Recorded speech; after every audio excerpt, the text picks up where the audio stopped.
My name is Mary Conquest.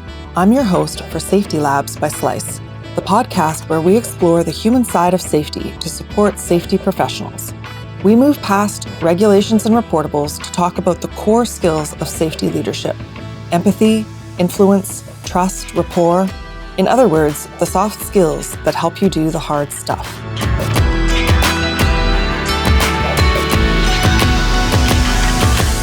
Hi there. Welcome to Safety Labs by Slice. What do safety and selling have in common?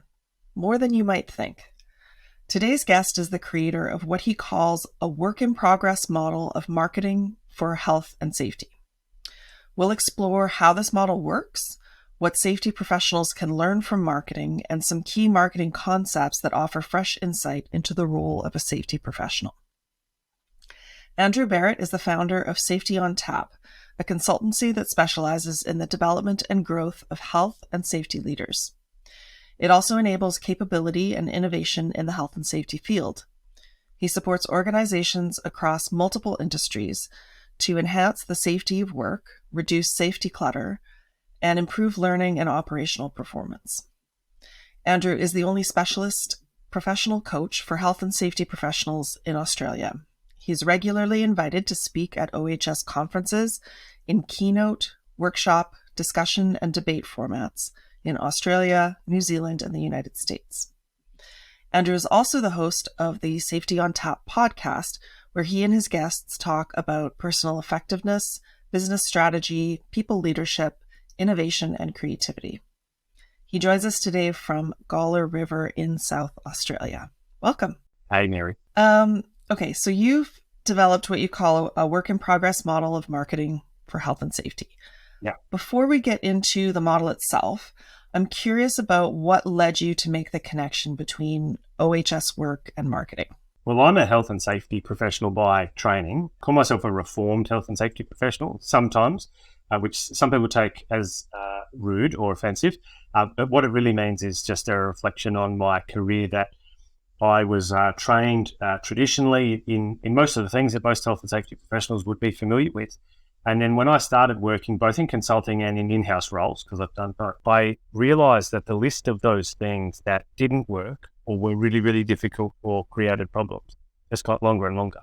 And I was in search of a longer list of things that might work a little bit better, might be a little bit more effective, get closer to this outcome of this thing that we call health and safety. And so that's been my professional experience. So that's led me to my work in coaching right now, which means that I get to work with lots and lots of other health and safety professionals. And through that process, there was a couple of interesting things that emerged.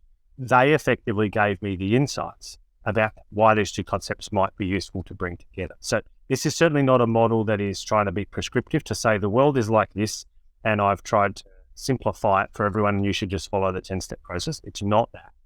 It's really grounded in the experience of health and safety professionals. So, for example, many health and safety professionals say, I don't have enough influence. So I don't control the decisions of people and managers in my organization, and they don't listen to me. I don't have enough influence. Or we designed and developed a safety management system or a procedure or even some safety equipment, and it doesn't hit the mark. They don't use it. It's not being implemented. We have bad audit results, whatever it is. So we've got this disconnect between what our intention is in creating products and services and then in how the people who are trying to help actually decide to use them. So that's really where it all came from, is this vast combination of health and safety professionals giving me tiny insights into their life and in particular their struggles. And then together I was able to start to build this picture of marketing health and safety. So you kind of saw some themes emerging in what you were hearing over and over. Yeah, absolutely. And it also, in hearing those themes, a lot of the time they're on the problem side of the page. And so in terms of solutions, that's when I started to think, well, hang on a second, you're talking about a safety management system as a thing that everyone should know and like and use. But what if we thought about it as a product in the way that someone sells us a product and we go online and we're excited about purchasing a product? What does that look and sound like? What is the transaction we're looking? Who are your customers? Because there's lots of different customers we need to serve. So that's when I started to then have a look at what the existing marketing field can teach us about the way that they work with products and services. And then I just effectively laid marketing and sales concepts over the top of health and safety practice. And it's an interesting result. And I'll go back to a caveat you said earlier. It's not prescriptive. So you've defined a model when we were speaking before as a helpful way of understanding something. Yeah. Who is this model most useful for? Is there a particular type of safety professional that will benefit more from this thinking, or is it more general than that? I hate to say that this is something for almost everyone, because that's almost never true. But I have this model in lots of different groups and lots of different scenarios. So small businesses with health and safety reps, that the person that drives the forklift, that's also a rep, all the way through to, the senior executive safety person in multinational 10,000 employee organizations. So it seems to be a useful model for everyone. And that's the point, I suppose, is that it's not prescriptive or specific. It's designed to help each individual reflect on their own circumstances and make sense of it to work out how they can. Okay. I'm sure listeners are getting curious now. So let's get into the model itself. So the model you say is visual. Can you paint a picture, even though this is an audio format, for the audience of what the model looks like? Yeah, sure. I've represented this model in a couple of different ways. I started it as a bit of a cycle, and there is certainly a relationship between certain elements. So let's take the starting point, if you like, for most health and safety professionals. So let's imagine you get a new job and you walk in there and you don't yet know the answer to the question of, well, what are you going to spend your time doing? And so as you figure that out, often what we do is we start to focus on products and services. So Mary, what do you think are some of the products and services that we offer in health and safety as professionals? I didn't know you were going to ask the question. Well, your programs, right? Programs that you create would be products. Services would be kind of frameworks for how people work, I suppose. Yep. It might be risk assessment. Risk assessment. Yeah, that's a service. It could be putting requirements into a contract, safety requirements into a contract for contractors, if you're, say, in the construction industry or something like that. It could be audits, development procedures. So there's lots of these things that we do in health and safety. That's often where we start. We focus on the things. And so if we start there, we have to ask ourselves the question, well, how do we know whether the things are good? And I think there's two parts to that question. And this hopefully starts to create the visual model in people's minds. You can't answer the question unless you look at A, who are you trying to help and what problems do they have or are you trying to solve or what needs? And the second one is that if you think your products and services meet the wants or the needs of particular people, are they actually behaving in that way? So are they transacting with whatever that is? So do people show up to your training? Are they excited about it? Do they tell other people about it? Are the ratings good for it? If you have a particular, say, risk assessment process that you ask crews to do before they start work, do they actually do it? What do they think about it? Do they do it in the pickup truck beforehand, or do they actually do it on the job? Do they do it together, or is there one person on the crew, usually the less experienced person, who fills out the paperwork for the week, and then whilst everyone else is actually doing the work? So we have to interrogate those two things. How does the problem meet the product or service? And then are we actually seeing that transaction, that purchasing behavior, if you like? Yes. So you have to understand what good looks like. If you want to know the ideal, right? Yeah. To know if it works, you have to know what does works look like. Okay. So continue. I'm sure there's more. Yeah. So, where should we go next? I suppose just before we move on from products and services, we have to have a think about not just the things. So we as safety professionals have products and services, and other people in our organization, and we'll call them customers for the purpose of this, have problems and needs or desires. So let's think about those two things. So what types of customers, Mary, do you think that health and safety professionals serve in your organization? The people that they're trying to keep healthy and safe, but also the people who hold the purse strings and make the decisions about what kind of programs and resources and... Yeah. So even that simple question, when I talk to health and safety professionals, you get really interesting responses. In the first job that I had as a safety professional, as a junior professional, I was told that my job was to protect the legal interests of the directors and executive of the company. That was one of the explicit parts of my job, cover their butt, basically. Now, that's a very different type of approach to your work when you think about their problems and their needs, and then our products and services, compared to, well, I'm helping the lady on the forklift, or packing the boxes, or digging the hole, or connecting the wires. Now, I think for most people, both of those groups are customers. But even just asking that question in kind of a coaching sense gets people to think about, well, how do I operate? How do my products and services actually meet their needs? Are there conflicts associated with that? So a really good example of this is that often we think about managers and senior managers as the first customer and frontline people as the second or third or fifth or 10th customer. So we say things like, well, you have to record this process that you do. Let's imagine it's a check or a risk assessment or a pre-start or a take 5 or something like that. And you have to record it because we have to show the managers that you've done it. Now, that creates an interesting situation for us. I was about to use the word conflict. Sometimes it creates conflict, but it certainly sends messages about, well, what does this organization think is important? We think that record keeping and showing other people who don't do the work, we think that's more important than the safety of the people who do the work.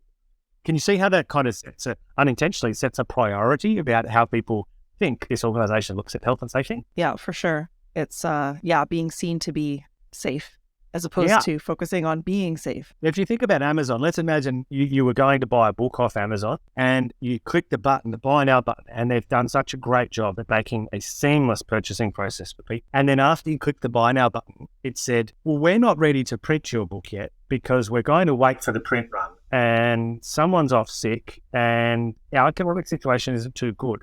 So we might print it in a month's time and maybe you'll get it another couple of weeks after that. Imagine if that was the experience. It just doesn't make any sense, does it? And yet I think in health and safety, we often, when we think about it from a marketing point of view, we often come up with these nonsensical, unintended consequences of the work we do. I have some questions about how you talked about customers, stakeholders, engagement, conversions, brand. I'm curious about how all of those layer. Sure. But I'm also curious about if you're creating these unintentional consequences, what's the remedy for that? So you can answer whichever question you like first. Cool. Well, let's try and bring it to life with some examples. So we often talk about creating products and services in health and safety because we take an expert opinion about that. So we say, well, the OSHA standard says this, or the new ISO standard, the international standard for health and safety has come out. So we'll just now put a strategy in place and we'll implement that. Now, that forgets the customer entirely. So what we're missing is an understanding of the context. Why does that make sense? Why does it strategically make sense to senior leaders?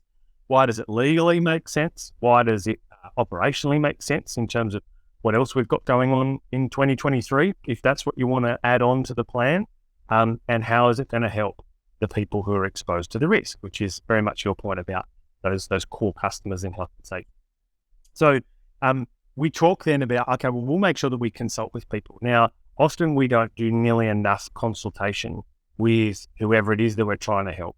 And so what happens then is that we say something like, well, we wrote the procedure, we took it to the safety committee, they had no comments, and so then we've just had it approved and now we're going to beat you with a stick through audits and all sorts of other things. So that you have to now follow this new process. That's not an uncommon and hopefully not unfair characterization of what happens. So the intent is right, but the execution doesn't work. If you think about how Google does its customer experience, especially with digital products, it will take a device and it'll say, well, we want to create an app, for example. And even before they pick up a phone, they get a piece of paper and they draw a picture of a screen and they say, this is the first screen. There are 2 buttons for you to select. Can you read what's on here? And we're not going to explain it to you. And you just pick which button you want to press. And then they hand them another piece of paper. And so it's a really low resolution. That's the kind of the terminology. You don't have to build anything fancy in order to work out how customers respond to what it is that you're building. That is what really good consultation looks like. That is what really good co-design looks like when you're trying to build a product or service that meets the needs of customers. At that point in time, people might be thinking, this is really complicated. I don't have time to do this. But my question is always, well, you spend a whole bunch of time and effort and angst and frustration and disappointment and tears at the back end when you're frustrated with people not following a really crappy process.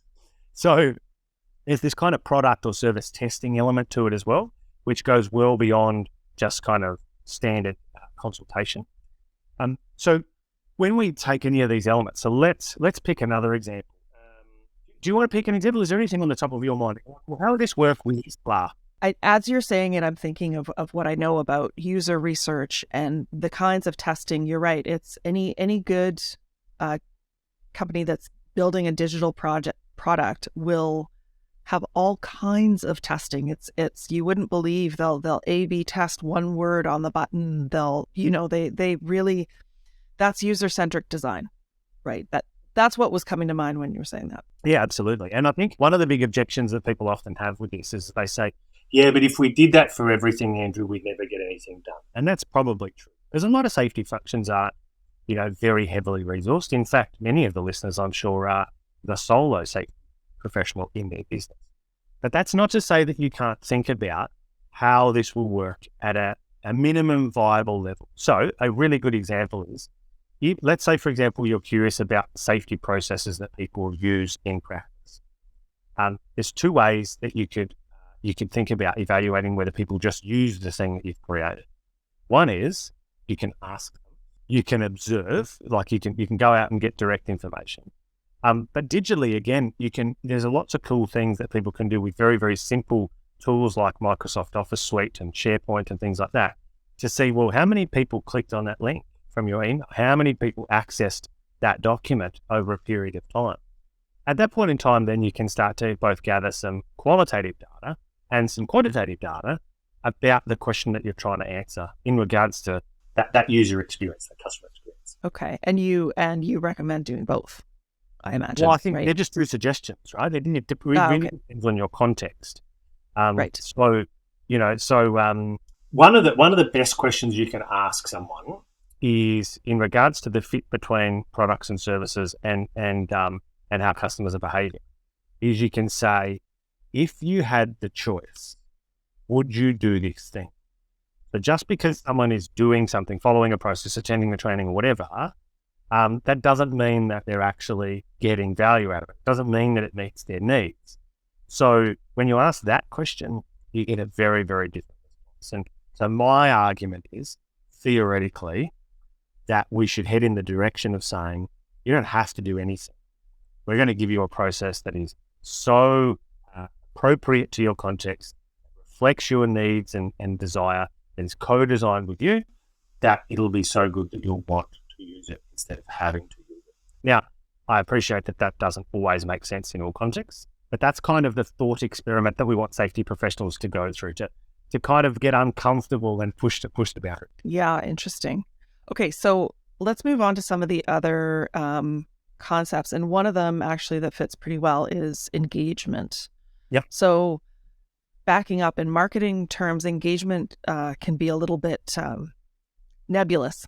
It's defined differently depending on what are you talking about. Social, even so say LinkedIn, they've got engagement scores. Well, how do they measure that, right? It's the same for any social media. So in the context of health and safety, what does engagement mean? So the best answer that I got to this question only came to me last year. So I was talking to a senior executive about organizational learning, because that's a particular area of focus for me in research. And we were talking about this question of engagement, and he told the story that he came into a part of the organization, it's a very big one, where they had some real problems and they needed to fix up. And one of those problems was low income. And he said to me, it's interesting how overcomplicated we make this engagement, because if you've got a problem with engagement, then the solution is engagement. So instead of thinking about engagement as a thing, you can think about engagement as a verb, as a doing word. So what does it mean for us to ask more questions, to be more patient, to involve more people, to get more feedback? All of those things are forms of engagement as a doing word, as an activity, which then helps us actually increase engagement back to back. And the interesting bit about that I've found in my work is when you combine that with the earlier uncomfortable question of, well, what if people got to choose whether they did it or not? You've got an interesting opportunity with your change management program or your approach to change management. So it's very standard and I suppose logical that we would say, well, we have a new safety process training, whatever, audit program, and we're going to roll it out across our organization. And we're going to do that over a period of time. And we're just going to start at A and go through to Z or whatever it is. And yet, what if we actually had a look at the change and we said, what we'll do is we'll find the people who say, yes, I want to do this because I think that there's value in it. And they start doing it. And then you start telling other people that they're doing it. And you say to them, when you want to choose to start doing it, you can start doing it. And we're here to help. But we're not going to make you do it. But we are going to report on whether you're doing it or not. That's it. So there's just transparency. We're not actually forcing anything. So again, you look at this idea of saying, well, let's actually think about engagement. We'll respond to those who engage with us. And then we get good feedback and good co-design and good process. And it's kind of a very positive loop, an affirmative loop that you go through. And you really quickly come up with stuff that's very nice, simple, elegant, and user-friendly. And then the change starts to spread to the organization because ultimately no one wants to be the lag. No one wants to be the business unit or the site or the manager or the project team that isn't getting on board the ship, getting on board with the program. So again, I've seen that work in lots of organizations where they're prepared to let go of pretending that you can do a planned management change and it always works, because the research says it doesn't. It never does. The failure rate is super, super high, especially for big and complex organizations. And so instead, let's actually take this more customer-centric approach and let the change be a little bit more emergent. And you get engagement at the beginning, and then engagement also feeds the process as well. Does that make sense? It does. And I think a really valuable piece of information too would be finding, so there's always that first wave of early adopters, right? People who are eager to try something new. Yeah. But the second wave and the third and the fourth, if you ask, what changed your mind? I think, or what would have to change that could change your mind? I think that would be useful information. Yeah. And the other thing I'm thinking about is the difference between a customer and a stakeholder. Uh-huh. So do you want to talk about that a little bit? Yeah. Well, what do you think the difference is? Just without going to a dictionary, what do you intuitively think the difference might be? Well, the customer is someone that you want to do something, take an action. We call that conversion in marketing. Yep. A stakeholder is someone who has skin in the game, someone that it's hard. In my mind, I'm like, it's a stakeholder. It's someone who has to gain or to lose from whatever change is happening. Yeah. So I hope this wasn't too much of a trick, Mary, but the answer really depends on people's context, because the word customer and the word stakeholder mean different things to different organizations. So that's the first part of the answer. When I think about it, I very rarely use the word stakeholder, because when you look through the frame of this marketing lens, we can say there's always a customer who we're trying to serve. So the product or service either needs people who are going to give it input, so the people to be consulted, but they might not be implementing the process, for example. They're still a customer because they still have needs that need to be met in some way, shape or form. And the critical thing that defines a customer is they are a person who is going to engage in some form of transaction or engagement with the product or service. So that might be an approval, or it might be, let's say your health and safety program. Well, we've got a big program that's going to roll out. We have senior managers who are largely not going to be doing the program, but they're going to be receiving data and reporting out of that. The data and reporting is a product or service that comes out of the program to which those senior managers are accustomed. So I tend to think that if you think a stakeholder is important enough, they're almost always a customer in the sense that you can fit them into this model. Product or service or multiple of those that meet one or more of their needs or wants, and that we want to see them engaging in some kind of transaction with them. Whether that's consuming information, giving us input, taking action, addressing failures or gaps, whatever it might be. There's always a transaction that we're trying to engage a customer in, because if they're not engaging in the transactions, in marketing speak, they're called a prospect or a lead. So they're not in your book of business. They're not. You don't have $1 from them. And at that point in time, they're a different kind of person. You still need to work on them actually getting to the transaction so that you can move them from being a potential customer to an actual customer. And that's the conversion, whatever. Yeah. Whatever action it is they need to take. You mentioned earlier something about, or when we last spoke, about service. So what is the meaning of service in this context, being of service? This is such a good question. You know, when I use the word service, let's say, for example, you think about a health service, a hospital, emergency room is a health service, or when you go to the supermarket. When there was a checkout person who would process your grocery, that's different as a service to when you have a self-checkout, where there's just a computer screen and you do your own scanning. In health and safety, when we talk about service, most professionals get really confused, get stuck about what kind of service we're trying to create. I think it's one of the biggest opportunities for health and safety professionals because it goes beyond just the products. Like I said, we get stuck on the program, the procedure, the training, the tangible object, but we don't really think about what it means to serve other people. Now, I get a surprising amount of pushback from people when I move from service as an activity to serving as a mode of operating or an attitude, a professional attitude, because people then go, oh, well, I'm not a servant. I'm not here to serve people. They think it creates a power distance. Now, those words are all very, very similar, but I think the mindset needs to be that a business can run, whether you're in government, whether you're a non-for-profit, or whether you are in a for-profit business, that they can exist without us. And so if they can exist without us, then it's really important that we're clear on how we serve them, or we serve them. And so at that point in time, then you can say, okay, well, what does good customer service look like? So let me ask you this, Mary, what's the best example of customer service you can think of over your holiday period, over the last couple of weeks? Is there anything that comes to mind? Oh, gosh. No. Yeah, we've pardon? Or bad customer service? I haven't much engaged in, bad customer service. Okay. So we do an online grocery order, which we then pick up. Yep. And sometimes they don't have the things that I've specifically asked for, right? Yes. And you do have an option to check whether, is it okay if they make a substitution or is it not? And, I asked for a particular type of orange. I said, don't substitute. This is the only kind that I want. And I got a different one.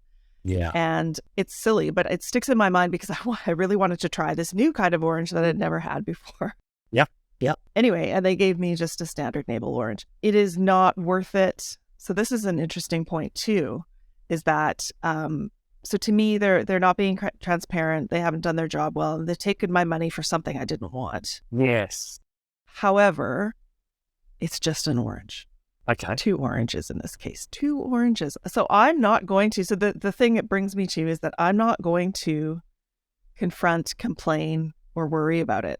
Okay. And that, I think, is a scary thing in marketing when your customers are not satisfied.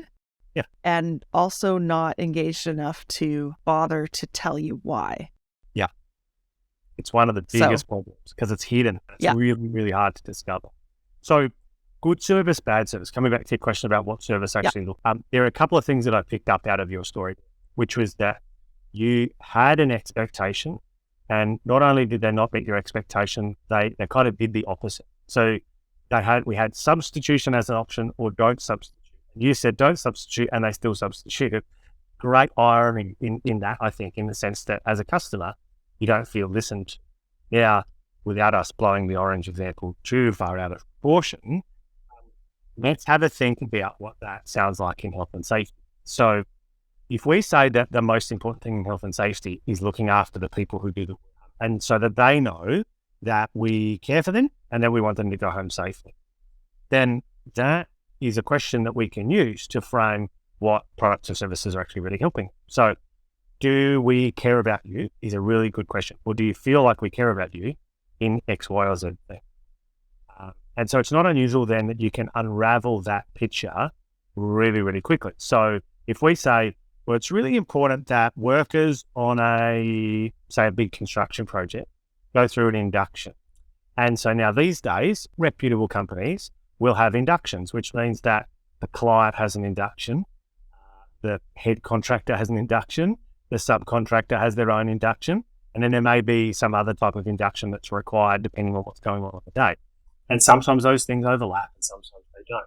And so then you have people who say, I was there to do a 2-hour job and the inductions took 4 hours. And so at that point in time, you've got a picture, kind of like your orange scenario, of was this the kind of service that we want to offer? Now, that starts to move into the territory of what the research talks about as safety clutter. And there's some interesting stuff that you can use to start to unpick those kinds of challenges. But this question of service is, well, how do we want to serve people?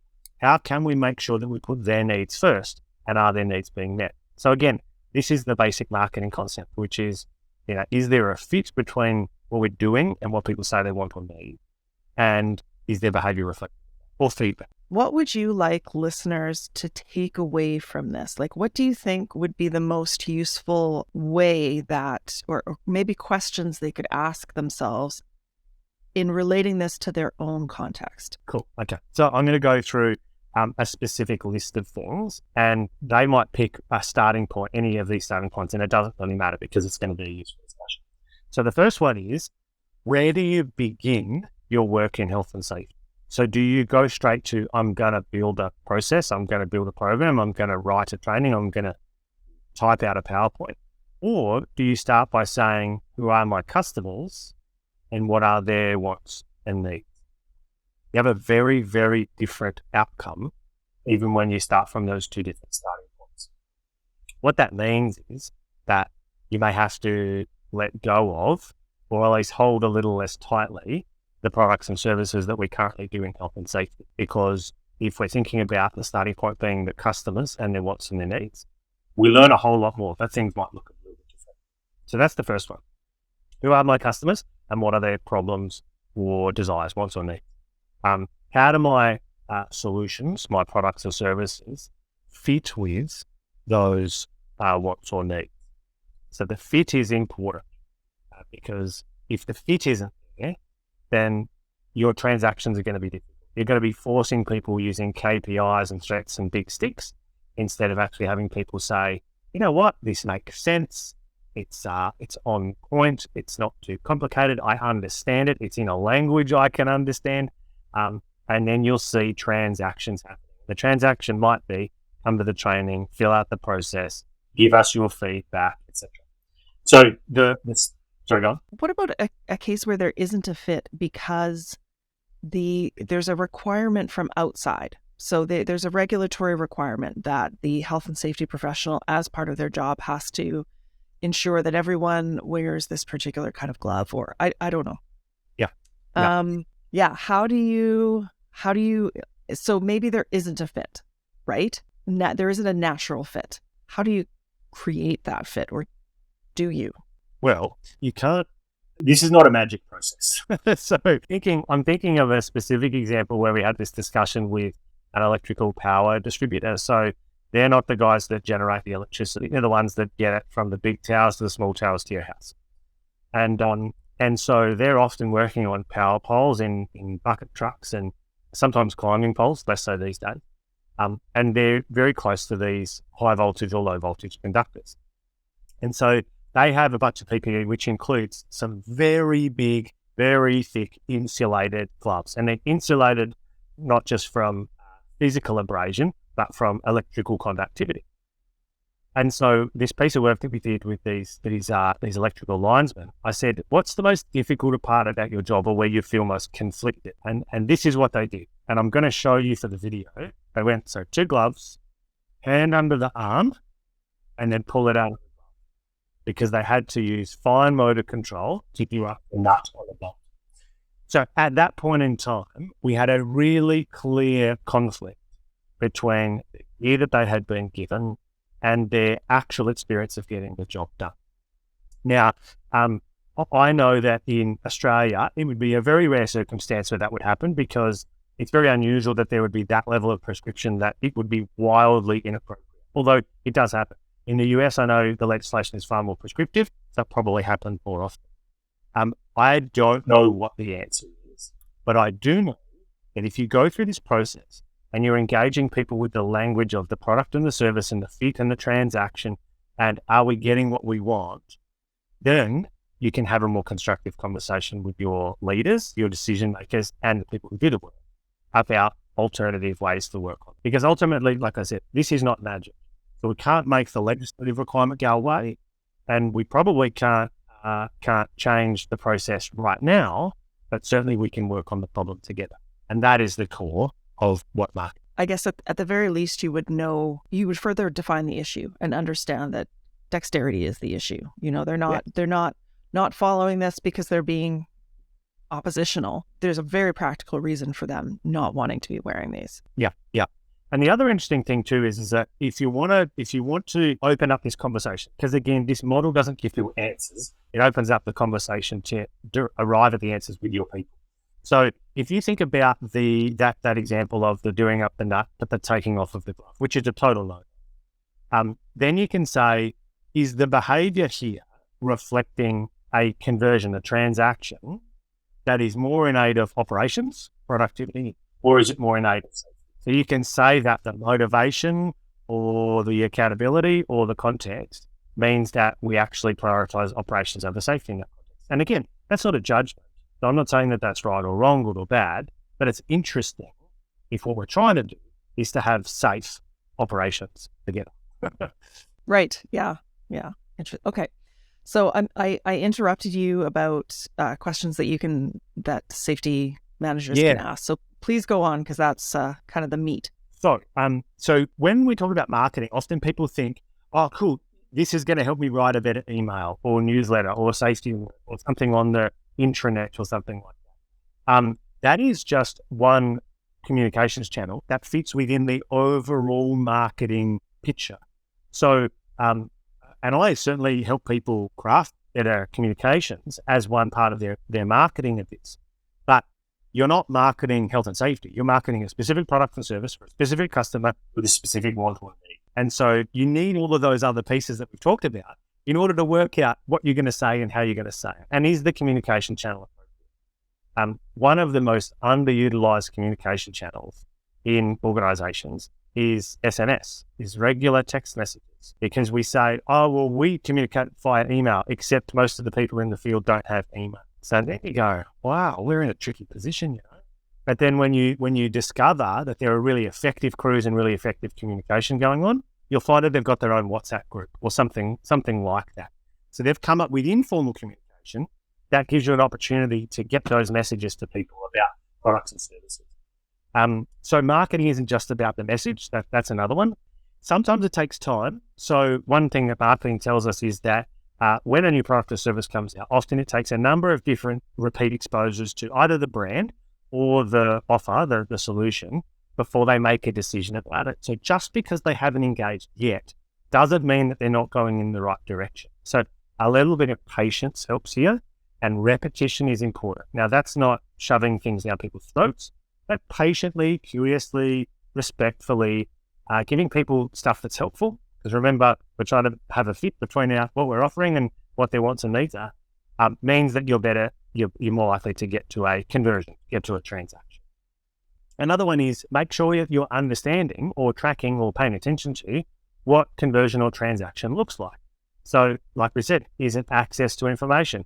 Is it filling out a process? Is it attending training and telling other people about it, or saying that feedback about whether they're going to use it on their job? If you come up with a new piece of equipment or safety protection or something like that, is it being used? Like how many times on a shift is it being used?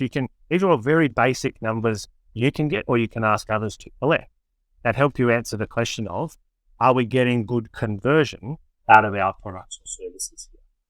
And then finally, probably two things that sit underneath this that we haven't really talked about so much just yet is, what does customer service or support mean? So as a function, I think often what we do is we create products and services. We don't think about the customers or their wants or needs, and we shove it into the business, and then there's very little support after that. We just hit them with a stick. We wonder why they're not liking safety, engaging with us, and and doing what the process says. So we have to have a think about, well, what does support or service look like? And that can mean different things for different people.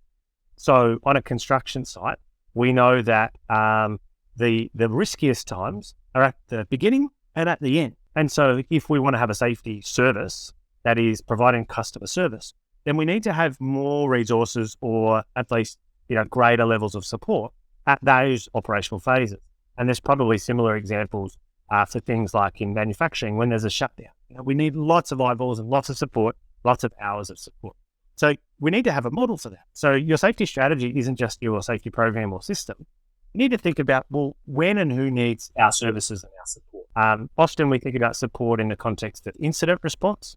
So, is there a phone number to call? Do we know confidently that anyone at any point in time can get someone who will be able to guide them through the immediate steps in response to an incident? That's a service question, support question. And then finally, feedback is really important. And this is the piece about not just doing the design of your services and products, but taking a step back and saying, well, how are we going more broadly? What do people think about this?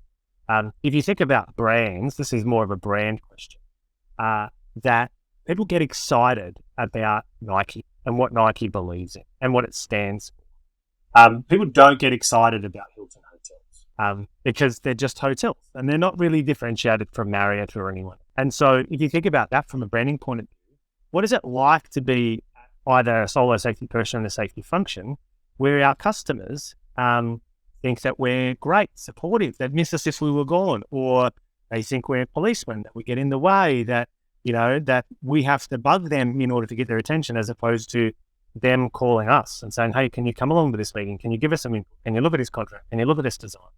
So there's a bunch of feedback loops that you can potentially put into this marketing process as well.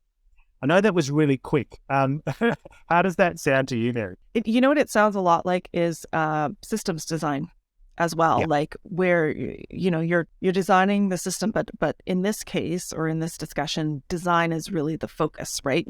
It's not throwing something together and shoving it at people. It is designing, or co-designing, I think was the term that you used. Yeah. So that's what occurs to me when you're saying that. Absolutely.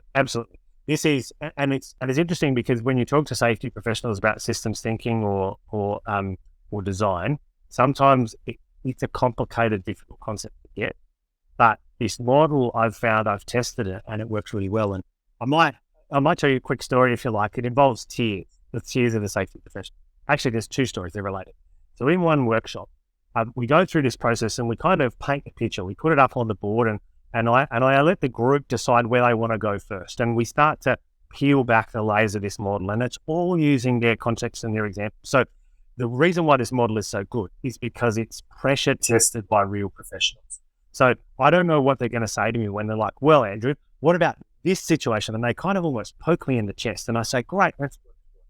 So, and I love your question there. I've never had the question before about what if there's a legal requirement and it doesn't fit. So that's helping. So anyway, so I'm in this workshop and someone says, so I've got this time with our executive team and it's been pretty difficult for me to get time with them. And so it's great progress, but I need to work out how I'm going to spend the time with them. So thinking about this marketing model, here's my ideas. So they're starting on the right-hand side of the diagram, which is the products and the services within the 90 minutes. And I said, great. So they're your ideas. How do you think that fits with your customers' wants or needs? And I asked a very simple question, which is on a scale of 1 to 10, how confident are you that you've got it right? And he said, 5. And I'm like, great, time to get on the phone. So in this workshop, I say, get on the phone. You've identified who the key stakeholder is. In this case, it was the CEO. And I said, call the CEO. And you've got a minute to explain it to them. It doesn't take that long. And just say, do you think that this will meet your needs and the needs of the exec in the 90 minutes? And he came back into the room and he looked like a ghost. And he said, oh my God, I cannot believe how thoroughly wrong I was. I was going in, and he was emphatic about going totally in the wrong direction, would have absolutely stuffed it up. And so with one simple conversation about the concept of the service he was trying to offer and the wants and needs of the customers, he was able to calibrate what they were going to do in that session and had a great time as a result. And in that same workshop, his name was Mark. Another lady called Leanne was in tears at the prospect of having to actually validate what they thought, at the prospect of being wrong. And so I suppose the big takeaway out of that story is that as professionals, we are proud of what we do. And there's no doubt that we have unique and specific and valuable knowledge to add to our organization. But this isn't about being right or wrong. This is about actually getting the result.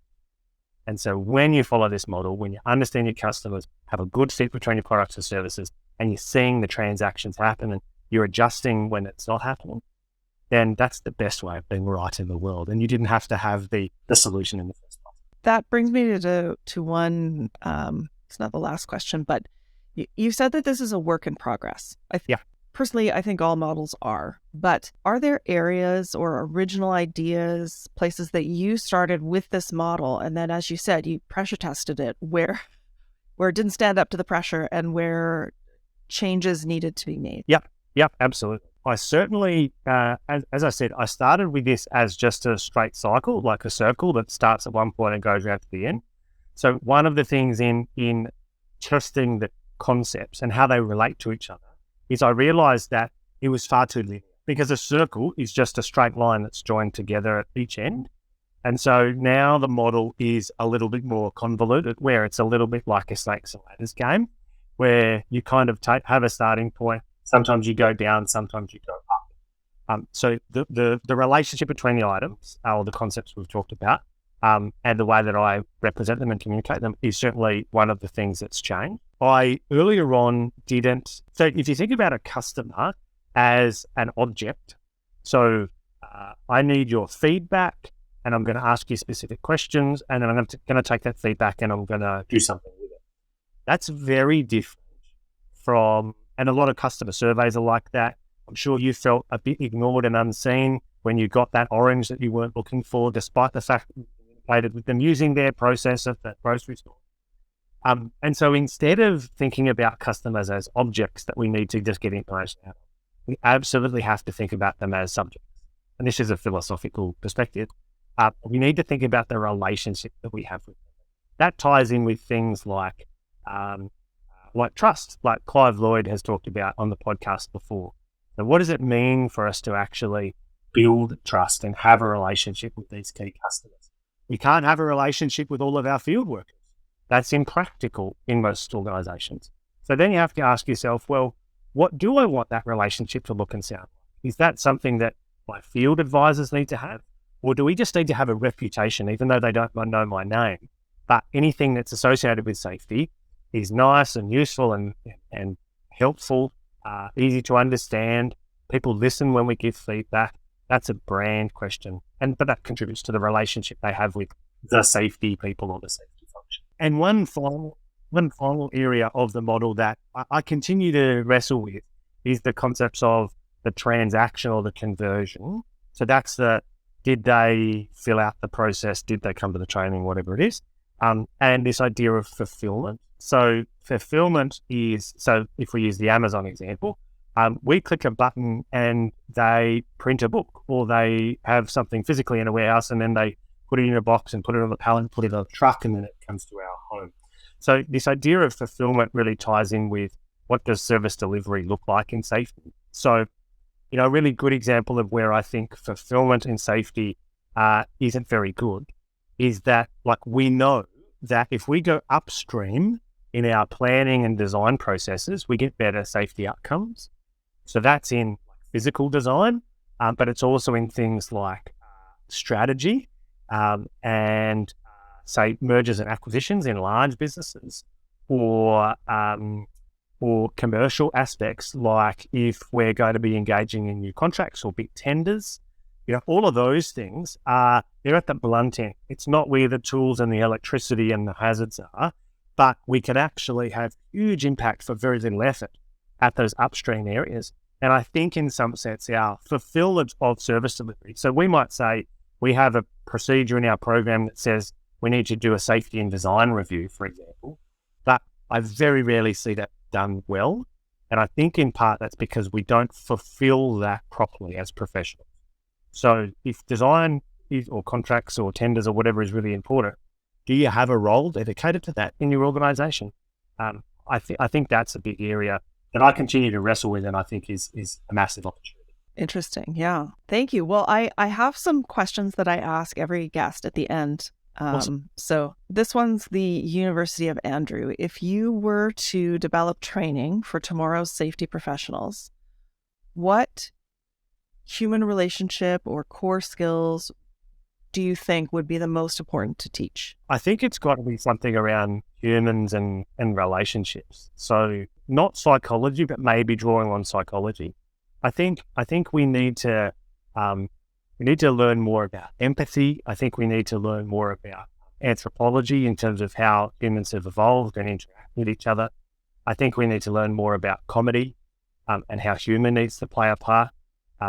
I think we need to, especially in the health and safety game, we need to know more about the human aspects of death and injury. We treat those things like statistics as opposed to a human experience.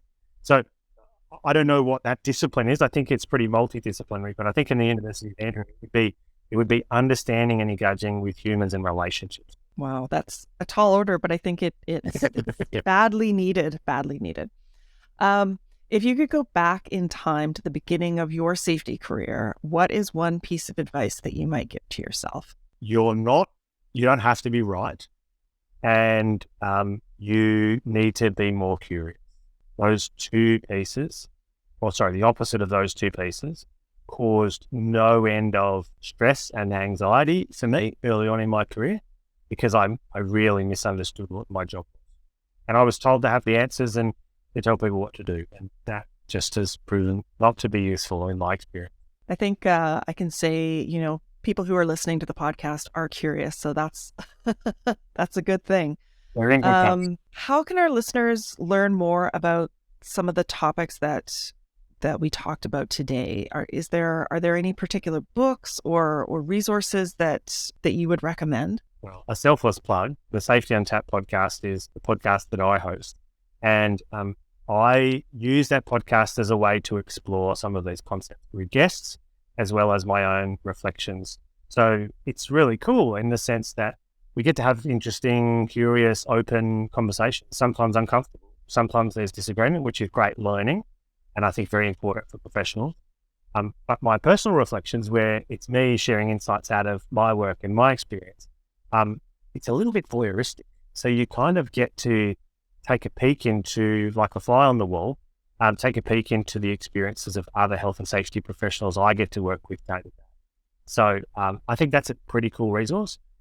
In terms of marketing and sales related stuff, there are so many experts out there talking about it. It's not funny, but two that I really like. One is Dan Pink, and he wrote a book called To Sell is Human. That is very aligned with a number of the concepts that I'm talking about here. And the basic idea is that we're all in sales.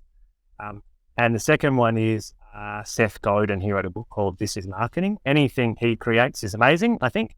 But his book, This is Marketing, is really a book about change makers. And I think that's the business that we're in. We're change makers. And if our listeners want to reach out to you or find you on the web, how should they do that? So you can go to my website and there's ways to get in touch with me there. But otherwise, it's probably easier for a lot of people if you're on LinkedIn. Just connect with me on LinkedIn. I have no robots or no staff members doing any of that. I love conversating with people on LinkedIn. So I'd love to have people reach out. Great. Well, that's our show for today. Thanks for joining us, Andrew. Thank you. It's been awesome. And thanks to our listeners. As of the day we're recording this episode, we've had over 12,000 downloads, and we couldn't do it without your support. And speaking of support, I would like to thank the Safety Labs by Slice team, the engine that powers this train and keeps it on track. Bye for now.